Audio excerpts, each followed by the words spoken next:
and welcome to our webinar that is entitled Planning for the New Abnormal, Positioning Your Firm for Success in 2021 and Beyond. Former professional boxer Mike Tyson is quoted saying, "Everyone's got a plan until they get punched in the face." And I think for most of us on the webinar today, we can all agree that 2020 has been like a huge punch in the face. We now live in a time where I think everything that we do, both in terms of planning and in execution, has to be re-examined. And that's not to say that everything in our world has necessarily changed. And that's not to say that everything will change for our planning in 2021. But it is a good opportunity, I think, in everything that we do, whether we're practitioners or whether we're advising practitioners, to take a look at our strategy and determine what from prior years is going to roll over into 2021 and continue to work successfully for us, and what really needs to be re-examined and taken a finer look at to see whether that actually services our purposes or not. We're going to have a few polls throughout the webinar, and the first one is coming up right now. We'd like to get a sense for just how much change do you think your planning will take on for 2021.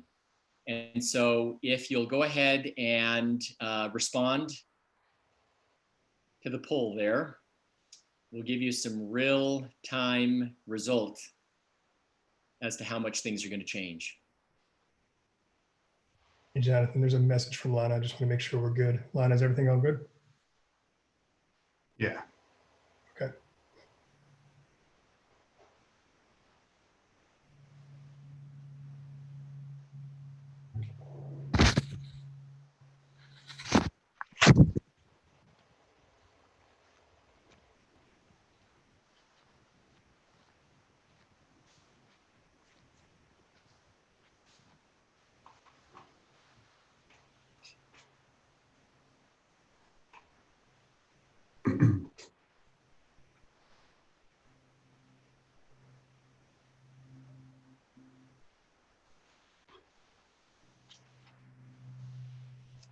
All right, do we have a result on the poll? There we go.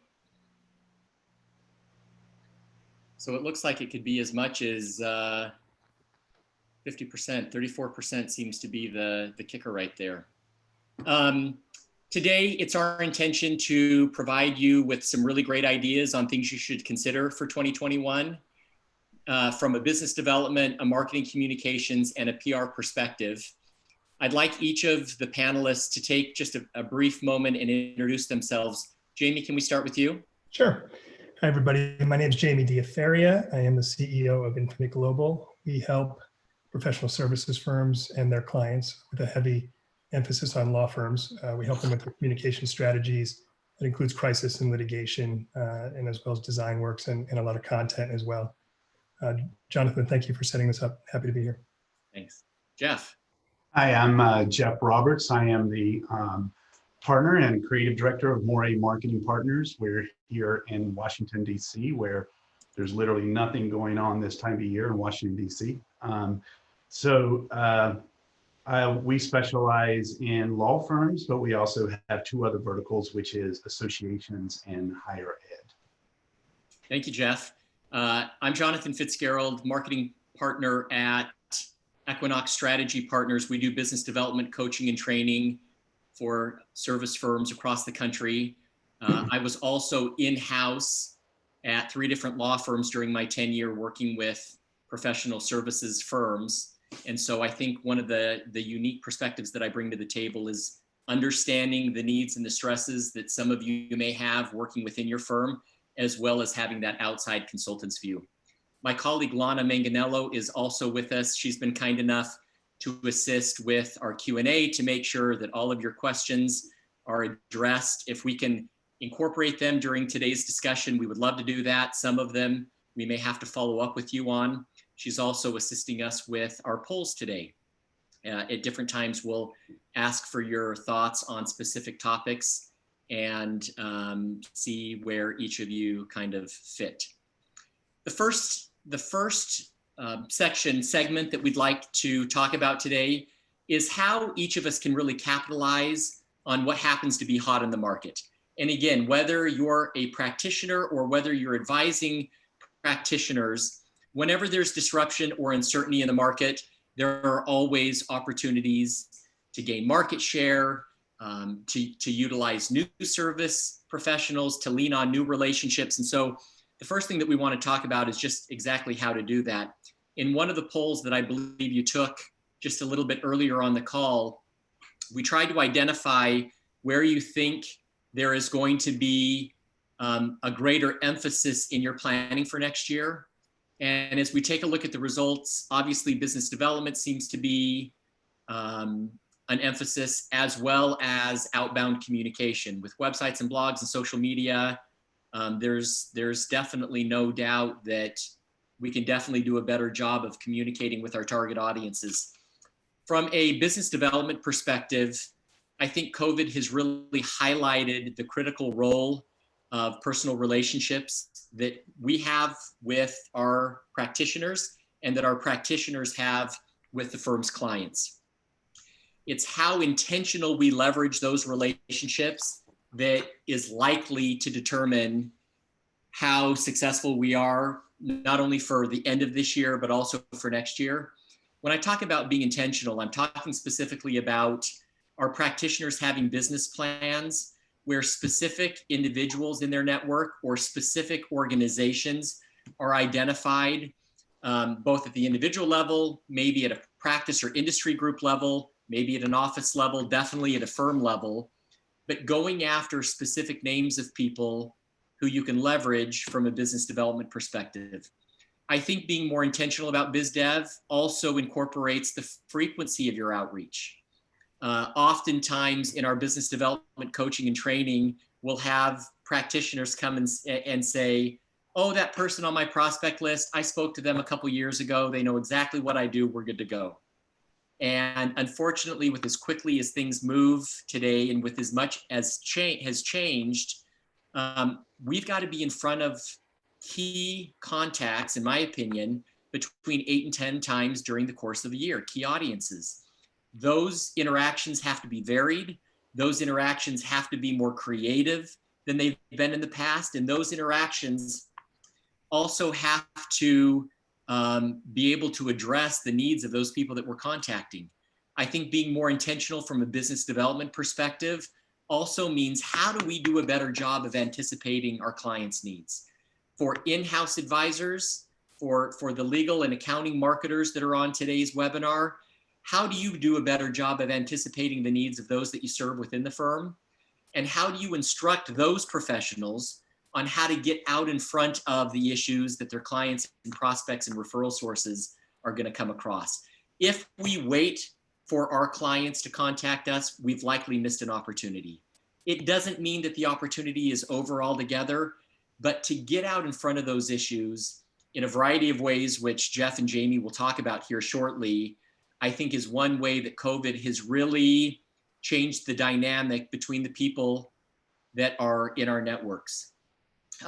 Jamie, for those of us that still have a stomach for watching the news from one day to the next, how do you think firms can do a better job of issue spotting and being part of that narrative as a way to continue to stay top of mind with key audiences?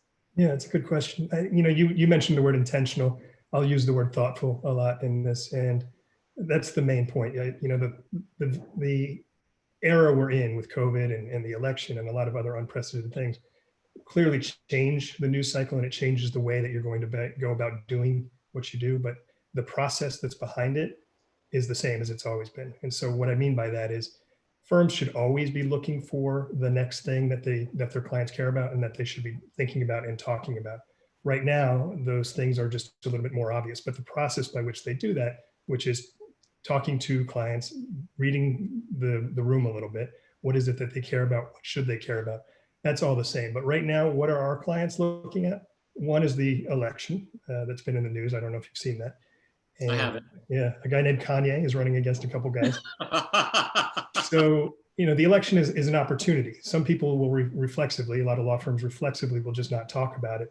I get it. There are some sensitivities there, but there's also a way to do it if you have a process in place and if you train the attorneys. So what does that look like? One, avoid conjecture, give a balanced analysis. Reporters probably are looking for something a little bit different, but oftentimes they're just looking for you to explain the issues and what the possible outcomes are. They don't need you to take a side, and you certainly don't want to take a side.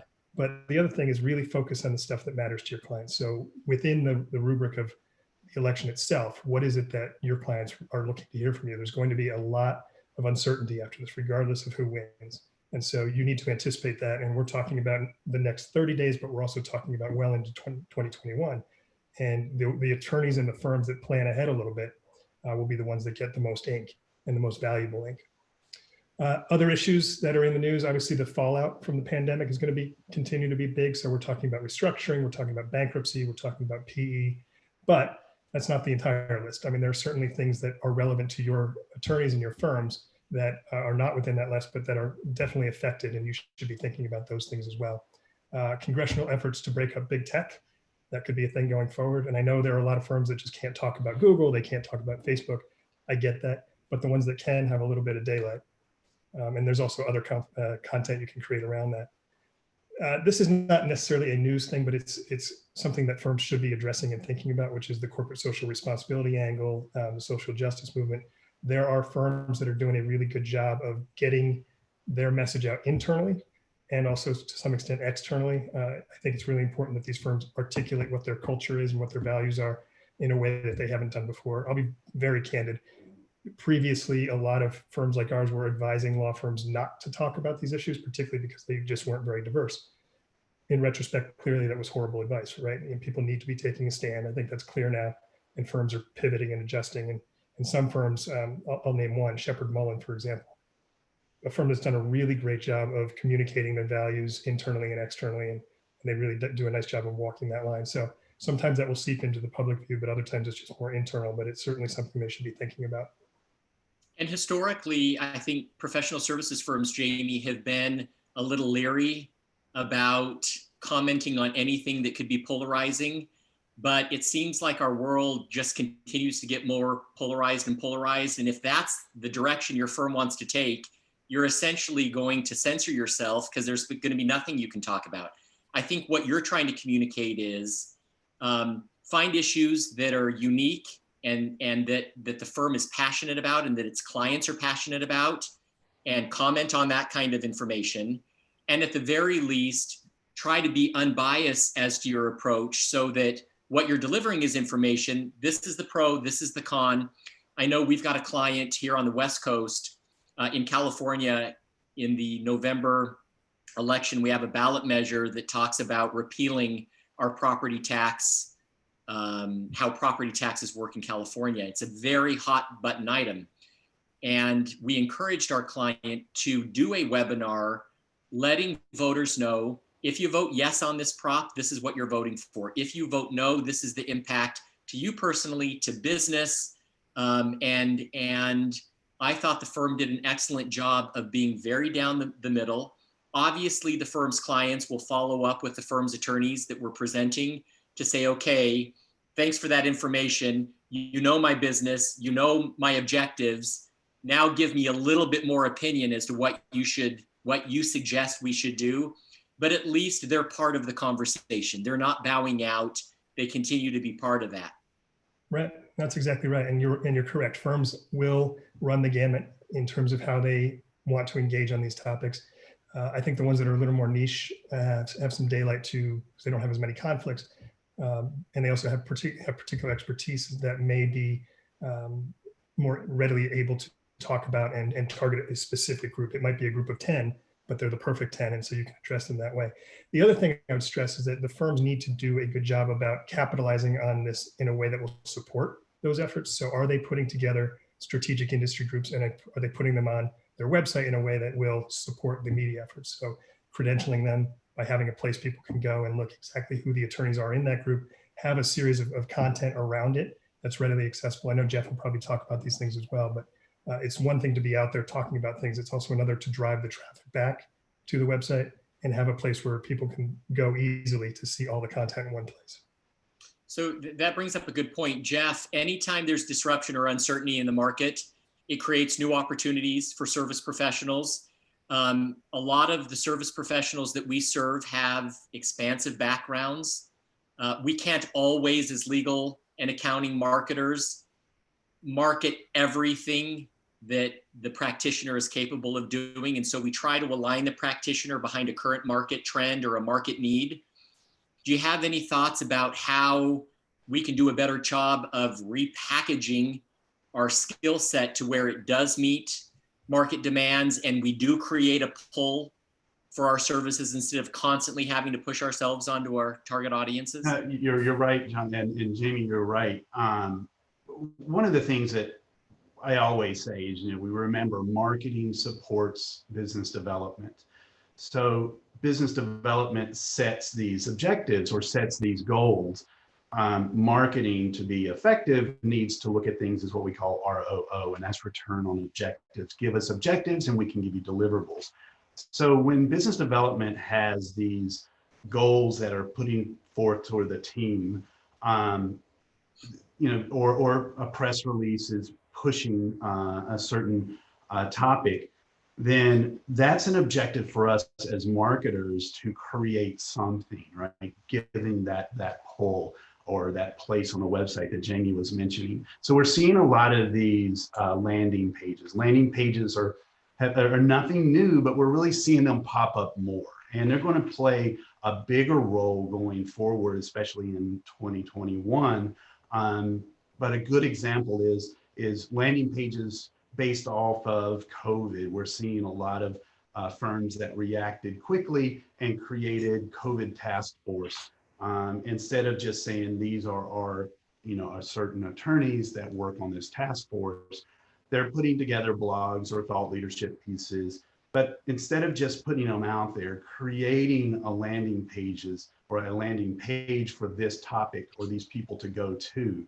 Now, remember, a landing page needs to be focused on a particular, specific topic or a service or an expertise. It can't be something that's just so general that it loses what the user came there for. So it really has to stay on point. But there's some things in terms of these landing pages. What's the overall strategy? Is the market more segmented, and so we as firms need to do a better job of aligning and repackaging our expertise to meet those demands, and a landing page accomplishes that, as opposed to someone landing on the law firm or the accounting firm's website, trying to figure out where they belong on that site. And that could be 5, 6, 10 clicks from the homepage, as opposed to landing on exactly what you want. Right. Well, a landing page has to be driven. Content has to be, or users have to be driven to that. So that means we need certain links. We need referred links. We need these natural links or manually built links or these self-created links. And these now, instead of driving someone to the home page, the press release or any type of sponsorship that you're doing will drive to this landing page. That way it stays a lot more on message. So you're absolutely right. You're not going to find it from the homepage unless there's a link to it. But really, to be effective, it needs to be really designed for the scanning reader with these keywords. It needs to make sure that the information can be accessed quickly. And then you also have to have a benefit. And there's no purpose in having a landing page if there's no goal. So you've got to ask yourself, what's the goal of this, putting this all together? Is it just showing that we have experts, showing that we're smart in this area? Or are you really trying to lead them to say that we've started a whole new practice from this, or this is this opportunity that is created, so now what are we going to do with it? So I think a lot of times some landing pages fall flat for that, is because it's quickly, let's get something together, let's put something up, but not really looking for by demonstrating the benefit or looking for the overall goal.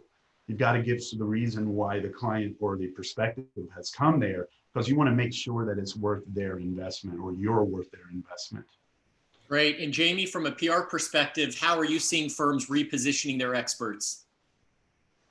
Well, they're doing the right thing, and some of them are doing it with different speed. And the speed element is something that Jeff, you mentioned, and it's really critical because as anybody who's worked in the legal industry knows, the minute a firm does something, then all 1,000 of the others do the same thing. So it's important to be out there first and get some of that space. But some of our clients are repositioning practice groups. They are creating things like strategic opportunities practices around distressed assets, some real estate groups. So they are taking the time to look at their assets, I'll call the attorney's assets, and figure out what their particular expertise is and how that lends itself to the current environment.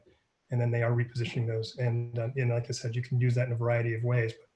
But one is to just make it easier for your clients to understand what it is you offer and understand the media as well. One of the things that Jeff mentioned along the lines that I think is key to remind people is the timeliness of this repackaging. You can't wait until 10 of your competitors have done what you were supposed to do, hopefully, leading the charge. We've got clients that have formed, landing pages or groups around the wildfires that are affecting a lot of the nation, around COVID, around bankruptcy or insolvency issues. But, as they're trend spotting and looking out 3 months, 6 months, 9 months from now, they're having conversations internally to say, what are our clients? What are our prospects? What is the market going to be dealing with? And then they look reflectively and they say, what kind of expertise do we have internally to meet this demand? Maybe it's not a demand right now, but hopefully it's not a demand right now, so that you as legal and accounting marketers and also as practitioners have a little bit of ramp up time to get the thought leadership together, to understand what your position is going to be, to realize which part of the equation you're going to represent. But it does have to be done timely. Otherwise, you're not going to be the first or second to market, and other people are going to be able to take market share as a result. And Jonathan, I can give you an example. I think that's pretty relevant, and I use it a lot because it was textbook. We had a client that catered to the high net worth space, and they in March identified the fact that the $5 million wealth tax exemption was going to be going off the books in December or at the end of the year. So starting in March, we developed a full campaign that ran the entire year, and we had it all mapped out in terms of the kinds of publications we were going after, the messaging, et cetera. It culminated in a number of placements, but the big one was at the end of the year, a New York Times above the fold with a picture story about how this was going to be taking place. And our law firm client was prominently featured, all because the firm went through the process of identifying something that was happening in the future, having the wherewithal to put all the messaging together and then execute on it. That process can be replicated now in so many ways and should be. Excellent. I think for the marketers on the webinar today too, a lot of times our practitioners need an environment where we can brainstorm all of this. None of us should feel the stress of coming up with all of these brilliant ideas on our own. And I know for the many years that I was in-house, sometimes year end was always super stressful for me because I felt like I had to come up with something brilliant that was different for the following year, that my practitioners would see as Jonathan paying attention, Jonathan staying ahead of it, Jonathan really looking out for us. But I was also glad to realize at some point that it wasn't always dependent on me. Reach out to colleagues in the profession. Reach out to some of the service providers that service your firm or that you've met through networking, and share this responsibility of, here's what I'm working with. Here's what I think the opportunity is. How can we formalize it? Those are conversations you can have internally at the firm. Those are conversations you can have externally. It's not always your idea to come up with the next NASA level idea. I do think it's your ability though to initiate the process and get all of the different people that should be involved. That takes us to the second segment that I'd like to discuss today on the webinar. We talked a little bit earlier about trying to create a draw so that your clients and your prospects and your referral sources are coming to you versus you constantly having to go to them. And Jeff, with more and more people working remotely, And I think generally on the web more often, it seems like, I see way more people on LinkedIn. I see way more people on social media. My emails seem to get read a lot quicker than others. People respond to invitations for like this webinar much quicker than they ever have before. Give us a little bit of a high level sense of how does search engine optimization and search engine management, SEO and SEM, really fold into the overall strategy of what we should be thinking about for next year? Well, I think one thing that we know a lot of times, and analytics are important, and I know everyone has analytics on all of their websites. But are you reading them? Are you reacting to them? No. Are this information giving you right? Answer So, no. like, what are we doing with all this data? So there was one thing that will never change, really, in the legal profession is that the analytics will always push you to the attorney's profile. That's going to be your number one search. That's what's always driven. We try really hard to get you to read the thought leadership. We try really hard to get you to read about our practices. But in reality, by far, the drive is the attorney bios. So we're paying more and more attention then to, what people are searching for and how can we get them to go to other pages. So looking at these analytics are going to be important. And the reason why they're important is because Google is planning a bigger change coming in the next year or in 2021. They're going to give us a heads up. So no need to panic. It's supposedly a 6 months heads up, but they're doing this thing called the Google Page Experience Update. That's the fancy word for it, the big word for it. But what these are is paying more attention to what we call core web vitals. Core web vitals are like, your HTTPS, which we've always done. We're making things more friendly, more pop-ups or less pop-ups, sorry, and safe browsing. Well, what they're going to do is take all these core vitals and put them together in what they're calling the user experience. We push user experience a lot. And now that's actually going to reflect in these SEO or the search engine optimization rankings. It's not happening now, but it will happen within the next 6 months to a year, especially by mid 2021. So this gives us time to look at our website, to look at the user experience, to make sure that it's going to follow the loading speed. As our page is loading too quick, too long, well, that's going to hurt you. The interactivity, and of course, the stability of your content or the qualifications of your content. Is it legitimate? As you're seeing now, a lot, you've mentioned big tech and what are they now controlling content? Are they giving rankings to content? Are they telling us what is real content and what isn't content? Well, that's going to now start playing a big part. So having your content shared through other resources, and Jamie, this is what you mentioned earlier, having other sources and recognized sources promote your content is really going to help your website out a lot, not just that particular article, but your website in general.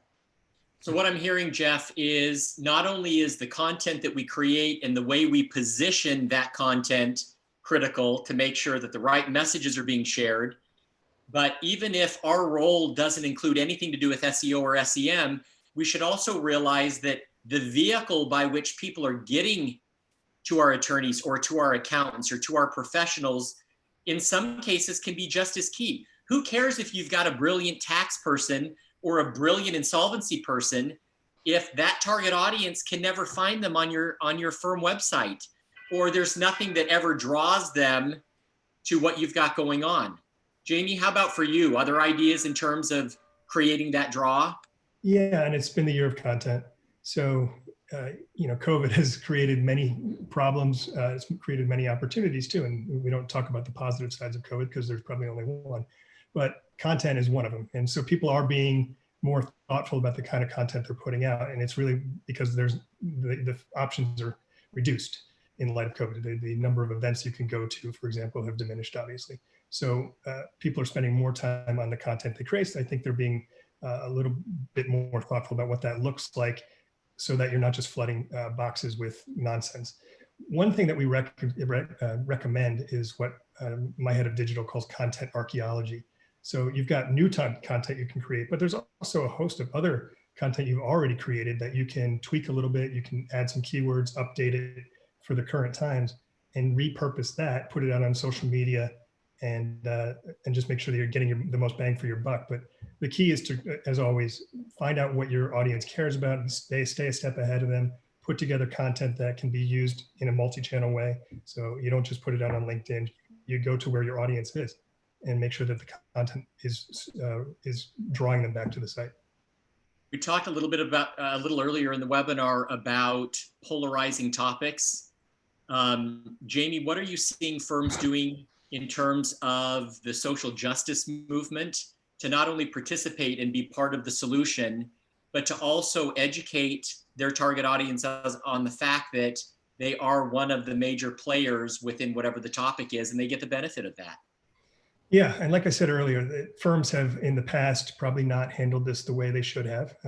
They got bad advice from all of us, candidly, and I think now people are taking the time to address social justice movement in a different way. Morrison and Foerster, MoFo, is an example of a firm that's put together a really nice podcast series around this subject, and they've always been ahead of the curve a little bit when it comes to these kinds of things, so it fits in with their culture. But that's something that's been really effective for them. It conveys who they are, what they stand for. Other firms have the opportunity to do the same thing in a different way. You can be a little bit creative about how you convey that, but the main thing is it should match up with your culture. It should express your values.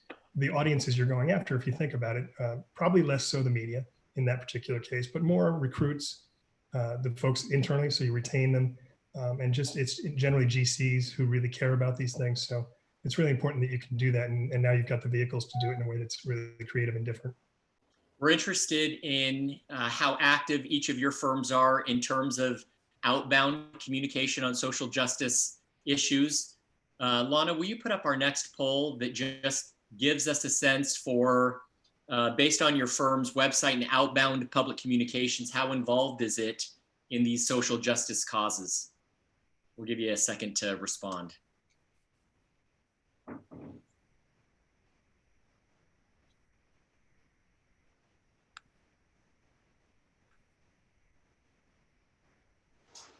Lana, will you give us the results and let's see how we did?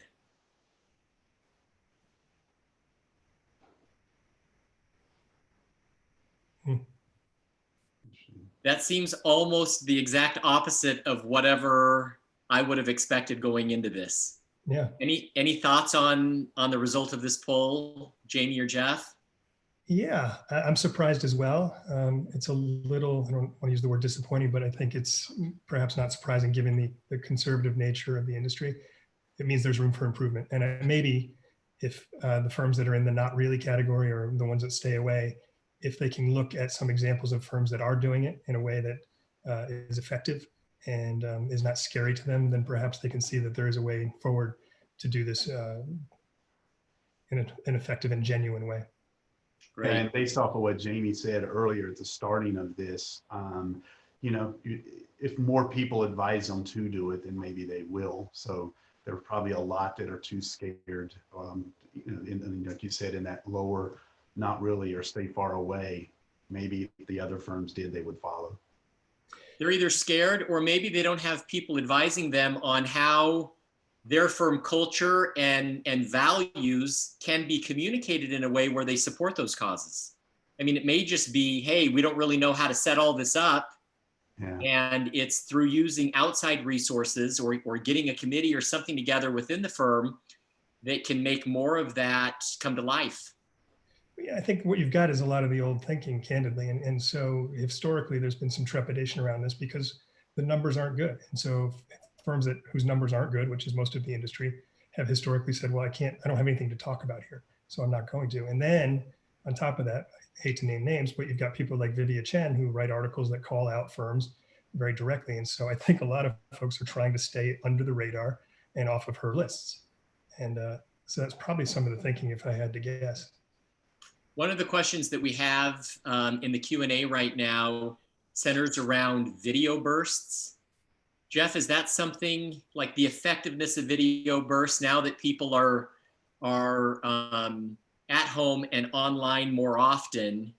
Are those effective? How should firms be utilizing those to their advantage? Yeah, video bursts and or snippets, I guess what they could call them, or shorter. And I think people are going to be reacting faster or a little more friendlier if it is of a burst and not necessarily a longer video for people to watch. And I think if that's what they're asking, but I think it's a good question. You are seeing more and more video, but the video does have to be shorter and it has to really hit that content quicker.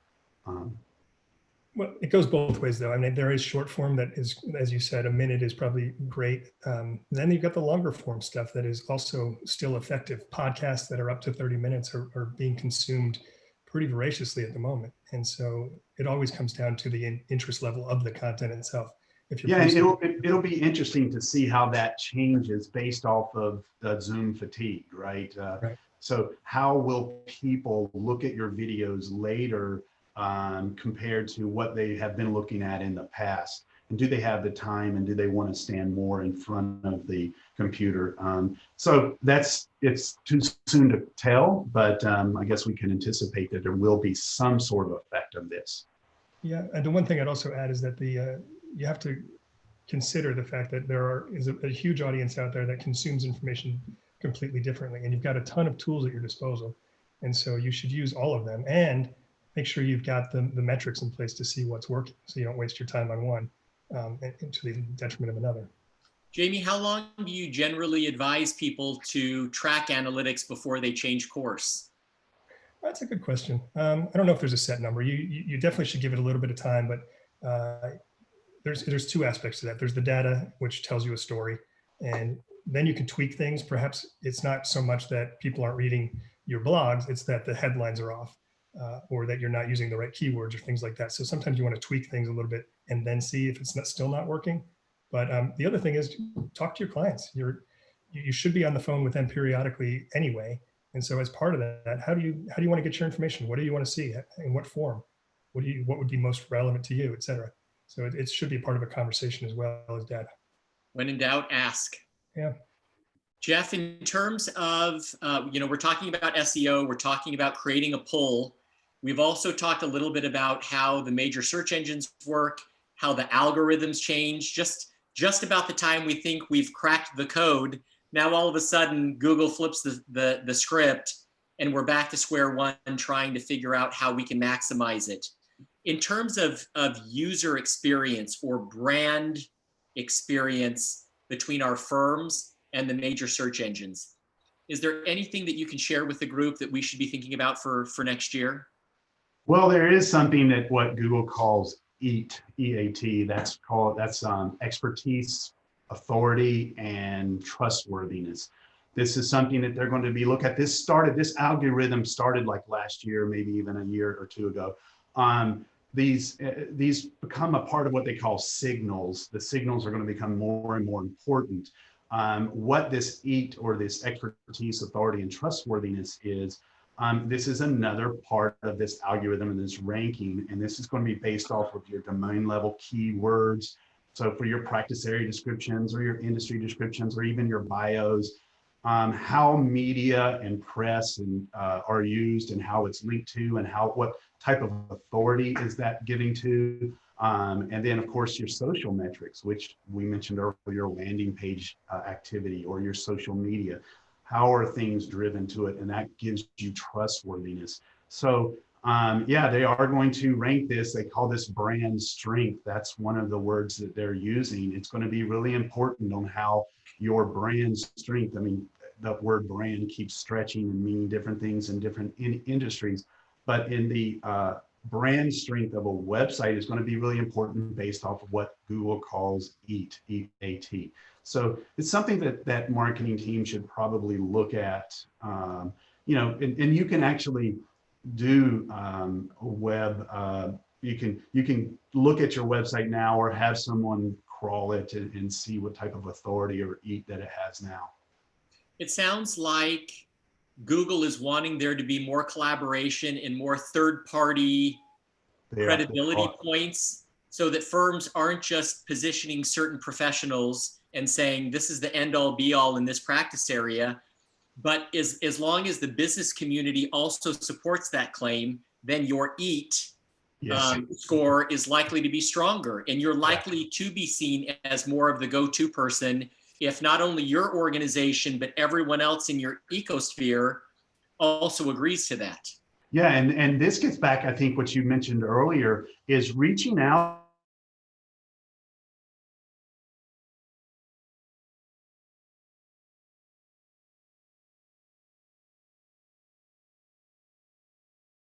to your source strength of again.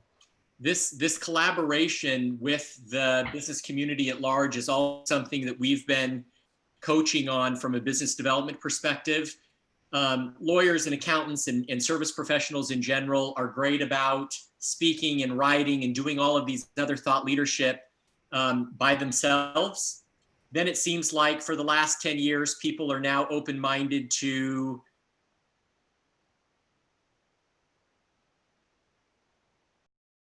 what we're advising now is utilize the strength of your network. Find that prospect that wants to participate on a thought leadership piece with you. Explore the opportunity of putting it together, building the relationship, and then delivering it, and then deciding, what do you do with it now that you got the article? What do you do with it now that you have the webinar? Hopefully everyone who has participated is promoting it to their network so that not only does your network as a participant see it, but you also get a rise from others participating, sharing it with their network. So it could be articles, it could be webinars, it could be videos. These are all great ways of collaborating with current clients in hopes of expanding the relationship. It could be prospects who, through the creation of these thought leadership pieces, you develop a relationship, and now all of a sudden they're like, wow, Jamie and Jeff are great to work with. I should really think about them when I've got this next challenge. I think there's also an opportunity, and sometimes we miss it, and sometimes as we're advising our clients as in-house advisors, we miss it. Don't only look at the contacts that are right under your nose. Some of us serve on boards. There are relationships there to leverage. Some of us serve on nonprofits. Some of us serve in associations. Some of us are part of hobby groups, book clubs, surfer groups, classic car groups, cigar clubs. I mean, the hobbies go on and on and on. And even though professionals within each of those different areas may not be current clients or current referral sources, they still have networks of their own. They may not be the end user that hires you or refers you work.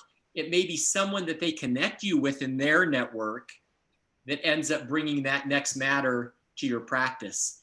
And so this idea of collaboration, it sounds to me like not only works from an SEO and an SEM perspective, and Google and the other major search engines are thinking very highly about that kind of stuff, but it also works to kind of bring some variety in the promotional things that practitioners do and that we advise practitioners to do. Someone mentioned a little bit earlier this idea of Zoom gloom. For those of us that spend a lot of time on video chats, Jamie, do you have any suggestions for Zoom exhaustion? Do we continue to just promote webinars and to promote Zoom meetings and all of this kind of stuff, even though we know that the fatigue exists because we want as close to an in-person interaction? Or do you have other ideas? Well, first of all, you have to know your audience, right? And so just to give a quick example, I have a client that just not standing on Zoom. She never has from the beginning. So trust me, I don't schedule Zoom calls with her. I don't think the vehicle is the issue so much. In fact, I'm one of the people that loves Zoom because I like to be able to see the person versus just hear them. Clearly, I'm not necessarily in the majority, but I wouldn't say it's the vehicle that's the issue. It's probably the content that sometimes is the problem. So I wouldn't say that Zoom is the problem. I wouldn't say blogs are the problem. It's making sure that the content is interesting. I think if the content's interesting, if you've got, to your point, Jonathan, a really nice mix of people who are presenting something that is a little different than what they've heard before, then I don't think people are going to be worried so much about the Zoom portion of it. But that said, let's be honest, we've been doing this now for 6 months plus. You should move it around a little bit, try different things out. And it's like capitalism. The market will tell you whether it's working or not, right? Yep, excellent. Jeff, anything to add to Zoom gloom, or have we pretty much covered it? Well, I think, maybe these Zoom meetings go on too long, so I think if you do, and I think if anybody who's listening's ever, worked with Jonathan before, Jonathan is great at doing what I guess government term would be called BLOT, B-L-O-T, bottom line on top, is to get to the bottom line first and to talk, to that point. There's nothing wrong with socializing, but get to the point, find out what you need, and maybe we shorten the Zoom calls to knock down some of these Zoom zombies, I guess. The other Yeah, thing oh, go ahead, Jamie. Yeah, I was just going to say that in terms of the takeaways from COVID, right? I think some good things have come out of it. Is there's been a return to fundamentals in some respects, and like you said at the beginning, people are now calling their clients. They're having more conversations. We're actually seeing folks when we do Zoom calls in their home. There's a personal side to this. All the things that we should have been doing before, and so it is now actually forcing those habits. So I don't think we should forget that element of it. The other thing that we've been advising our clients too is they're proactively reaching out to people in their network. Give those people an option and let them choose their own adventure. If your outreach is about connecting, do you want to jump on a call? Do you want to jump on a Zoom? Do you want to meet at a local cafe that has some outdoor space where we're safe and we're measured and everyone is doing what they're supposed to? And let the other person that you're trying to connect with decide on what works for them. If they're still not comfortable with something in person, albeit outside, then they may say, hey, let's jump on a Zoom. Here are my credentials. But at least you're not forcing people or making the assumption that Jeff or Jamie only want to do it this way, but you're letting them choose their own adventure. The third segment that I'd like to finish with for today's webinar revolves around what changes have come about as a result of COVID that we may need to take a little bit closer look at for 2021. And Jamie, I know that tons of firms are involved in big events and conferences and sponsorships and all these different ways of staying top of mind with their targets. Can you share any other creative ideas that perhaps marketers or practitioners should consider as they're looking for new and creative ways of connecting next year? Yeah, I mean, obviously the in-person events where networking is the primary goal, they're just not existing right now, right? So I think if firms are smart, they're looking at those that they've historically done and questioning the value of those. But on the flip side, how do you get that same effect without being able to be there in person? We have some clients, one client, for example, that I think it's 6 years, a book comes out that they are part of. It's in the art law industry. And so historically, they've done a big event around that, usually at a museum. Obviously, that can't happen this year. So how do they get the same bang for their buck? They are talking, I believe, about renting out the space, doing a virtual event in the same space. So you get some of the benefits of it, obviously not the same, but you're going to have to get creative. And I think this is where the folks that are on this call, not us, but the ones listening, have an opportunity to think a little differently and use some of those other skills. And you talk about other industries. We don't often look to the outside. A lot of law firms like to look at what's going on in the legal industry. Well, let's take some ideas from the consumer market. Let's take some ideas from management consulting firms and not just rely on what we've always done. It's an opportunity to start fresh with some of these thoughts. We have a client that has an annual partner retreat like many firms do, and they wanted to continue this year during COVID. And one of the things they shared with us from a social perspective to get people talking and networking, this is all done virtually, by the way, they found some company that does essentially a murder mystery dinner, but virtually. Now, I haven't attended it. I don't exactly know how they're going to pull that off. I have no idea what the rubber chicken's going to taste like, but that element of getting creative and trying to do your best to be proactive about continuing to get people together. Putting your head in the sand and waiting for COVID to pass, I think is a horrible strategy. And although the murder mystery dinner may not be appropriate for everyone out there, the point is get creative about it. Find out what your firm will bite off. Find out you know, what seems interesting to you. And if it's interesting to you, it's likely going to be interesting to the people that you serve. Another topic which may be a little taboo for particularly those of us on the call that are consultants, and I'm going to pitch it to Jeff because he's the best at these types of hard-hitting questions. What are you seeing in terms of budgets, marketing and business development, PR budgets being reduced either toward the end of this year or for the beginning of next year? Are firms pulling back? Are they seeing the advantage and doubling down? Are they not doing things in terms of sponsorship and events that cost a lot of money? And so as a result, they've got a little bit of a pot of honey that they're looking to spend for next year. Give us a little bit of insight on budgets. Yeah, well, that's a good question because it obviously depends on your industry on how the budgets are affected. You know, I mentioned at the start that we work with higher ed. You know, they had to change how they go on campus and recruit. They had to no longer do commencements. So, you know, these type of money, this budget, they look at it, what are we going to do now? How do we spend this money that's there?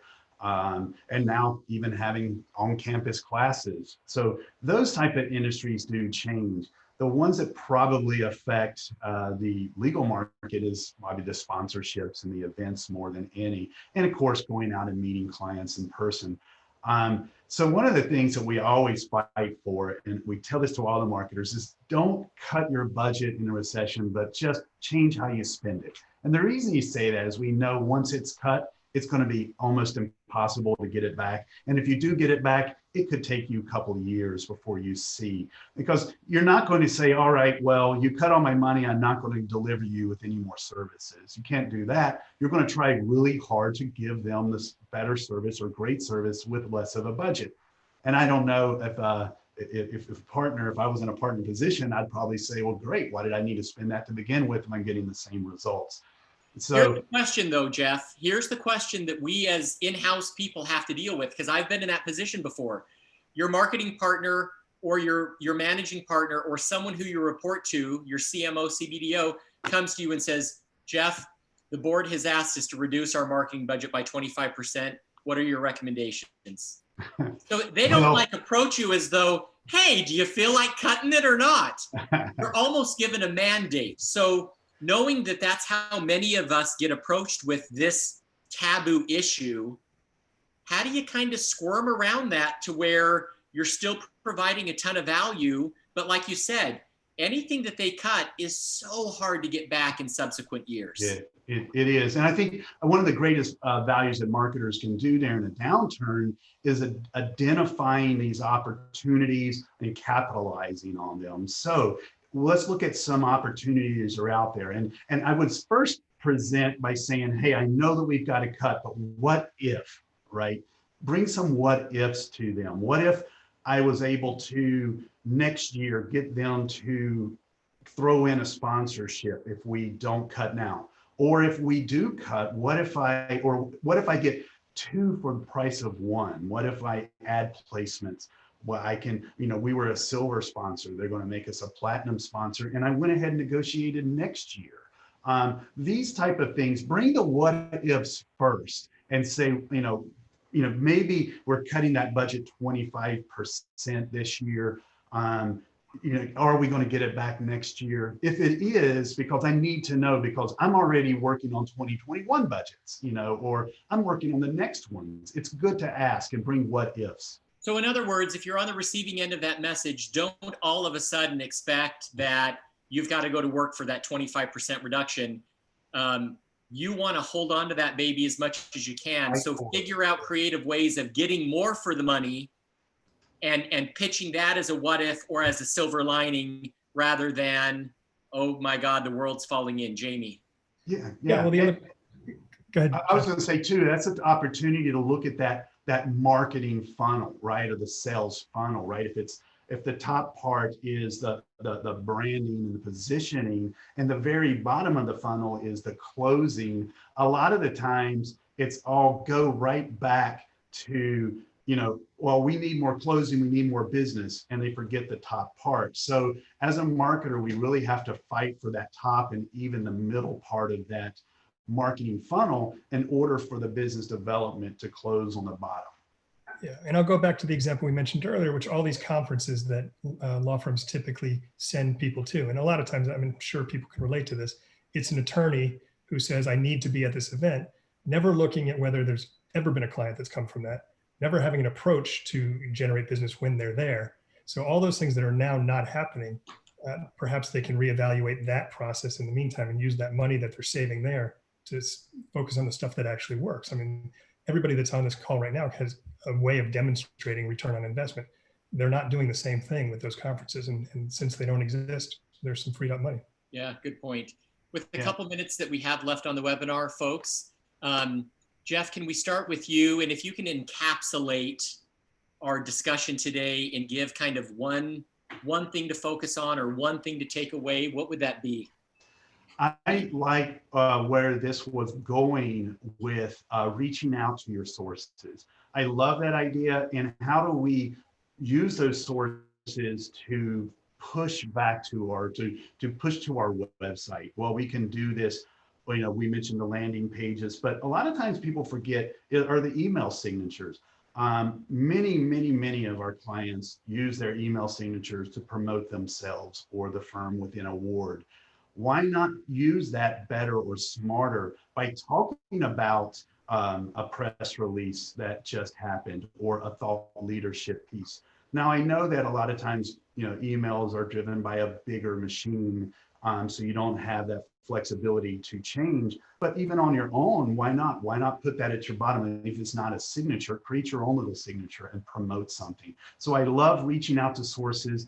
And I think people, you know, Jonathan, people probably even asked you, you know, how can we promote thought leadership better or more? I would say, you know, promote it for those email signatures or create, reach out to those, you know, reliable sources and say, hey, how about doing me a favor? Why not? Yeah, excellent. Jamie, your takeaway? Yeah, this is not business as usual. We've got obviously a very different time. I still think the processes are the same as they've always been, but the issues that people should be talking about, the audiences you're going after, those are all things that you should spend a lot of time now for 2021, identifying who you're going after, what kind of content they are going to want to get from us, and then building plans around all of those for the attorneys that are going to be part of the program to represent the firm. I think that focus on audience is going to be really critical now because of the circumstances we're in. Great. And I think my takeaway is whether you're the advisor to the practitioner or to the practitioner, I can't say enough about being proactive about reaching out, being proactive about staying in contact, being proactive about anticipating people's needs and getting to them before they get to you. It sends such a tremendous message that you're thinking about them, you care about them, and even if them don't have anything for you right now, when things do open up, you're going to be top of mind because you've been in contact, you've kept the relationship warm. So gentlemen, thank you for your input today. I will leave the webinar because we are at time with a quote from Marilyn Monroe that I think really nicely encapsulates it. And she said, "Within crisis are the seeds to opportunity." And I think that's exactly what we're dealing with here. If we want to be scared and we want to put our head in the sand and wait for COVID to pass, we're going to be in a worse position in the future than if we take a look at the situation, we take a look at the leverage and the assets that we have at our firm and our organizations and say, okay, what can we reposition? What can we bite off? And how can we be more proactive? Thank you for your time. And we look forward to having you at one of our next webinars. Thanks, everybody.